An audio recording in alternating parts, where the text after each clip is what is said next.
2 दिन से एक ही खबर बार बार बाज़गश्त कर रही है। मैंने जानबूझ के उसके ऊपर तबसरा नहीं किया क्योंकि मैं तहकीकात करना चाहता था कि क्या वाकई लेफ्टिनेंट जनरल हसन खटक को जो है वो फौज की अपने ही इंटेलिजेंस एजेंसी 408 इंटेलिजेंस बटालियन जो चीफ ऑफ जनरल स्टाफ के बराह रास्त अहकामात के अंडर काम करती है, और chief of general staff Asim Munir का दायां बाजू या दायां जो भी आप कहना चाहें जनरल सैयद आमिर रजा है, उनके अहकामात पर सऊदी अरब से वापसी पे जनरल हसन खटक जो इस वक्त क्वार्टर मास्टर जनरल की खिदमत सर अंजाम दे रहे हैं पाकिस्तान की फौज के अंदर। और ये वो अपॉइंटमेंट है जिसके ऊपर आसिम मुनीर जो है वो आर्मी चीफ बनने से पहले बैठा हुआ था इस अपॉइंटमेंट पे, और यहां पे जनरल हसन खटक जो है वो आके बैठे हैं, आईएसआई से प्रमोशन के ऊपर आए हैं। और उनके ऊपर ये र्यूमर्स फैले कि जनरल हसन खटक को कराची एयरपोर्ट पे सऊदी अरब से वापसी के ऊपर गिरफ्तार किया गया है चीफ ऑफ जनरल स्टाफ की टीम की जानिब से, और उन्होंने सऊदी अरब के अंदर डिफेंस डील में कुछ सवालात उठाए थे, और जाहिर बात है कि ईरान से के खिलाफ जंग से मुतल्लिक बात की जा रही थी, और उसकी वजह से चीफ ऑफ आर्मी स्टाफ बहुत सख्त उनसे नाराज थे, इसलिए उनको जो है वो उठवाया गया और उनके साथ जो है वो डंडा डोली प्रोग्राम चलाया गया और उनको उनकी औकात बताई गई। ये खबरें जो चलाई जा रही हैं, इस खबर के बाद आज जो है वो जीएचक्यू के पर्सनल सर्विसेज डायरेक्टरेट जो के तमाम पर्सनल सर्विसेज और तमाम अफसरान की सिक्योरिटी और हर किस्म के मामलात देखता है और डिसिप्लिन देखता है, और बड़े बड़े अफसरान का कोर्ट मार्शल पिछले तकरीबन 1.5 साल में 800 अफसरों का कोर्ट मार्शल और रेप्रिमांड्स और वीड आउट उनको किया गया, लेटर ऑफ थैंक्स उसको बोलते हैं, फौज से आसिम मुनीर के लिए काम करता है। उसकी तरफ से एक इंटरनल कम्युनिकेशन जारी किया गया खास तौर के ऊपर। 2 दिन से मैं खामोश था क्योंकि मुझे पता था कि हसन खटक के साथ जो कुछ भी हुआ है वो 408 की हिरासत में नहीं है, लेकिन 408 ने उसको उठा के क्यों ये बात की है और ये ईरान के खिलाफ जंग का सऊदी अरब में क्या चक्कर है, इसके ऊपर मैंने स्पेशल इन्वेस्टिगेशन लॉन्च की है। हैदर मेहदी साहब का भी आप पूछते रहते हैं, उससे मुतल्लिक भी इससे अगली वीडियो जो आएगी वो इन दोनों मौजूआत के ऊपर तफसीलात जो है वो आपको मिलेंगी। खास तौर के ऊपर जो हसन खटक के ऊपर ये बात की जा रही है कि ईरान की जंग के खिलाफ इन्होंने सऊदी अरब में कोई बात की और शिकायत बराह रास्त आसिम मुनीर को लगाई गई है, यहां तक तो बात समझ आती है। लेकिन मैं इससे पहले कि फौज की लंगर गप इसके ऊपर क्या चल रही है, फौज के अंदर अफसरान आपस में इसके ऊपर क्या बात कर रहे हैं, मैं आपको जो जीएचक्यू पर्सनल सर्विसेज डायरेक्टरेट ने आज पाकिस्तान फौज के तमाम अफसरान को बराह रास्त पैगाम भेजा, जो कि फौज की इंटरनल कम्युनिकेशन है, बाहर बिल्कुल नहीं आती, क्योंकि सोल्जर स्पीक्स है तो सोल्जर तो स्पीक करेगा। सोल्जर के पास कम्युनिकेशन पहुंच चुकी है और अवाम का हक है जानना कि आपके पैसों के आपसे तनख्वाह लेके जो काम अंदर खाते चल रहा है, आपके ऊपर हाकिम बने हुए वो कर क्या रहे हैं। ये इस वक्त कम्युनिकेशन आपको नजर आ रही है, तमाम व्हाट्सएप मैसेजेस भेजे गए हैं इस वक्त बाकायदा तौर के ऊपर पीएस डायरेक्टरेट जीएचक्यू की जानिब से। Subject fake miss information regarding arrest of Lieutenant General Hassan Khattak. Fake oblique misinformation regarding arrest of Lieutenant General Hassan Khattak is being spread by anti-Pakistan social media accounts. You are info oblique requested to be aware of the hostile propaganda and not to fall prey to oblique share such fake news regards। ये GHQ की तरफ से कहा गया है कि जनाब हसन खटक के खिलाफ बहुत ही एक घटिया किस्म का प्रोपेगेंडा पाकिस्तान दुश्मन अनासर की जानिब से चलाया जा रहा है, इसलिए आप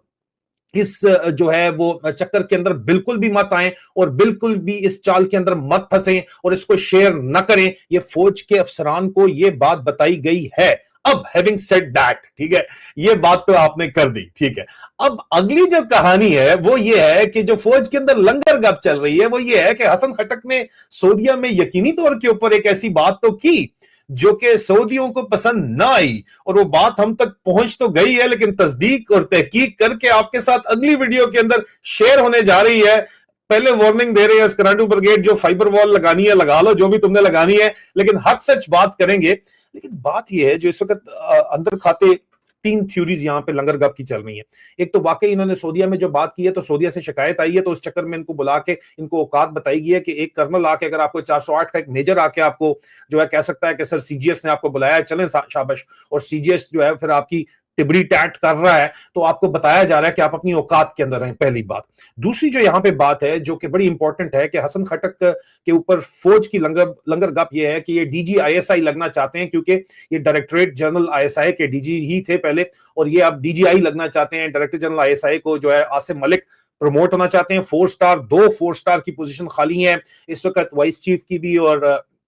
जो स्ट्रेटेजिक फोर्सेस कमांड है जो 27वीं तरमीम ने बनाई है, 2 पोस्टें दोनों खाली हैं, और वो गाजर आसिम मुनीर ने लटकाई हुई है। उसकी वजह से बड़े जर्नैलों को, लेफ्टिनेंट जनरल्स को उसने वर्बल एक्सटेंशन के ऊपर अपनी अपॉइंटमेंट पे रखा हुआ है, और आसिम मलिक डीजीआईएसआई को वर्बल जो है अमेरिका के कहने के ऊपर इल्जाम ये लगाया जाता है कि उसको एक्सटेंशन के ऊपर रखा हुआ है। लेकिन हसन खटक साहब जो हैं वो इस वक्त लॉबिंग कर रहे हैं बड़े अरसे से कि वो डीजीआईएसआई लग सकें, और इनके डीजीआईएसआई लगने के मुकाबले के अंदर जो है वो Dirty Harry major general Faisal Naseer DGC, DG internal wing ISI, वो भी लेफ्टिनेंट जनरल, अगला उनका बोर्ड आने वाला है, उसमें प्रमोशन के बाद डीजीआईएसआई वो खुद लगना चाहते हैं। और दूसरी तरफ director general military intelligence major general Wajid Aziz, मेरे अजीज जो हैं, वो भी डीजीआईएसआई लगना चाहते हैं अगले प्रमोशन बोर्ड के बाद, और प्रमोशन बोर्ड अभी तक नहीं हुआ दोनों का। तो यहां पे हसन खटक की जड़ें काटने के लिए लंगर गप फौज की चल रही है। लंगर गप ये है कि ये डर्टी हैरी ने ही लीक करवाई है बातचीत, और किसी के बाप की जरूरत नहीं है, किसी को पता हो ही नहीं सकता। Military intelligence, ISI, internal wing के अलावा, ब्रिगेडियर एजाज अब्बासी के अलावा, और मिलिट्री इंटेलिजेंस यूके 408 के साथ मिलकर काम करती है, और 408 का जो कमांडिंग ऑफिसर होता है रावलपिंडी के अंदर, वो director military intelligence DMI security के अंदर होता है, और वो सब कुछ डीजीएमआई को रिपोर्ट करता है, और डीजीएमआई जो है वो चीफ ऑफ जनरल स्टाफ के अंदर होता है। तो उनको पता था, और उन्होंने जानबूझ के एक वाकया हुआ है उसको एक्सप्लॉइट करने के लिए, हसन खटक के खिलाफ बातचीत फैलाने के लिए फैलाई गई है बातचीत, ताकि ये डीजीआईएसआई का जो कंटेंडर बना हुआ है इसका पत्ता काटा जा सके। लेकिन तमाम तर there is no smoke without fire. ये हो नहीं सकता कि सिर्फ और सिर्फ ये प्रोपेगेंडा दुश्मन के हैंडल्स पे ला रहे हैं। अंदर खाते कहानी बड़ी गहरी चल रही है, और उसके जाके जड़ें सीधा सऊदी अरब के साथ मिल रही हैं। सऊदी अरब के अंदर बड़ी हैवी डिप्लॉयमेंट आपके 50,000 फौजियों की हुई है, और जाहिर बात है कि कुछ तो यमन की तरफ भी हैं, लेकिन वहां भी जो है वो ईरान के हामी हूती वहां पे बागी मौजूद है। लड़ना ईरान के खिलाफ अगर पड़ता है तो सऊदिया यहां पे कुछ डिमांड्स ऐसी रख रहा है जो पाकिस्तान की फौजी असास के खिलाफ हैं, और वो बातचीत अलग तहकीक मैं आपके पास लेके आऊंगा। अब तक ये कंफर्मेशन है कि हसन खटक को जो है अगर किया भी कुछ गया है तो उनको रगड़ा लगाया गया है, और रगड़ा लगा के उनको वापस छोड़ा गया है, और जीएचक्यू की तरफ से बातचीत तो आपके सामने आ ही रही है। लेकिन एक तीसरी जो इसके अंदर लंगर गप चल रही है उसके ऊपर तहकीकात, और आपका सवाल कि हैदर मेहदी कहां है, वो मैं अगला लेके आता हूं आपके पास, तफसीलात अगले वीलॉग के अंदर लेके आता हूं। Stay tuned. ये ब्रीफ ब्रेकिंग न्यूज मैंने आपको देनी थी कि हसन खटक के बारे में जीएचक्यू ने कहा है कि नहीं, ये सिर्फ और सिर्फ प्रोपेगेंडा है, लेकिन अंदर खाती चल रहा है। There is no smoke without fire, और जो खाता चल रहा है वो भी हम निकालेंगे, क्योंकि इस तरह की चीजें फौज में छुपी नहीं रहती। हसन खटक के खिलाफ, लेफ्टिनेंट जनरल हसन खटक के खिलाफ अगर ये कार्रवाई की गई है, ये जानबूझ के अंदर से शरारत की गई है, तो जाहिर बात है कि ये बेसिकली फप्पे कुटनी टाइप माहौल होता है फौज के अंदर, एक दूसरे की शिकायतें बॉस को करते हैं ये लोग, ठीक है। अब अगर ये, और उसने आके अपनी एक्सप्लेनेशन दे के अपने आप को क्लियर करवा लिया होगा, लेकिन अगर ये शरारत की गई है तो किसने की है वो खबर भी बाहर आ जानी है। लेकिन सऊदीया वाली कहानी बहुत गहरी है, मेरे पास उसकी रिपोर्टिंग मौजूद है।